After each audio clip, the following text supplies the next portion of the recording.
tonight. Wow, what a scare in midair. A SkyWest plane headed to Connecticut from Chicago diverted after 3 passengers lost consciousness. Pilots of SkyWest Airlines Flight 5622 made the emergency landing in Buffalo yesterday, dramatically descending 28,000 feet in just minutes. Joining me now to discuss this is ThePointsGuy.com founder, Brian Kelly. Hi, Brian. Thanks for coming in. So we understand it was a medical emergency here.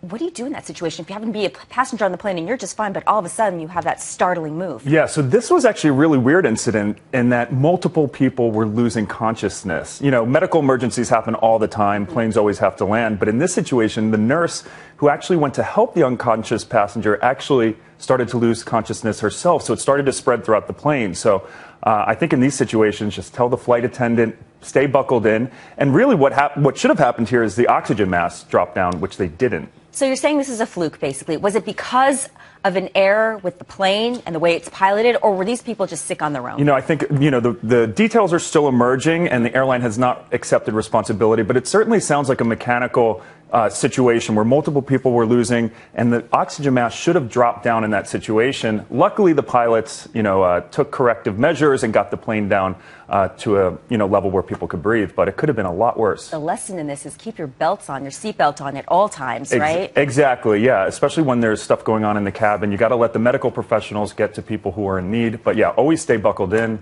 You never know what's going to happen. I want to switch topics because you're on your way back to Cuba. This will be your second trip, but it's now after the U.S. and Cuba have warmed relations. So what do you expect this time? Exactly. So, I mean, in Cuba, it's really fun to go there now because, there aren't droves of Americans and Starbucks on every corner. So it is kind of like a time capsule, but it's still really, it takes a lot of planning. You cannot get money from ATMs. You can't use credit cards. So it takes a little bit of planning, but it's an absolutely fascinating country.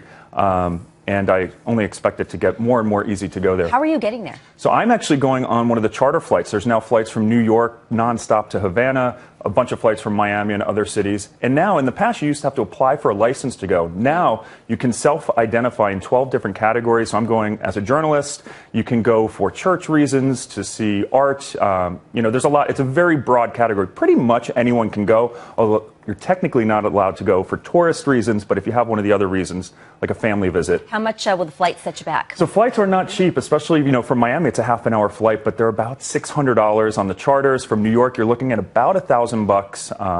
I think I paid $1,200, and I upgraded to first class for $60. Brian, I'm sure you'll come back and describe your trip for us in detail. It's fascinating. Absolutely. Thanks so much. Thanks for having me.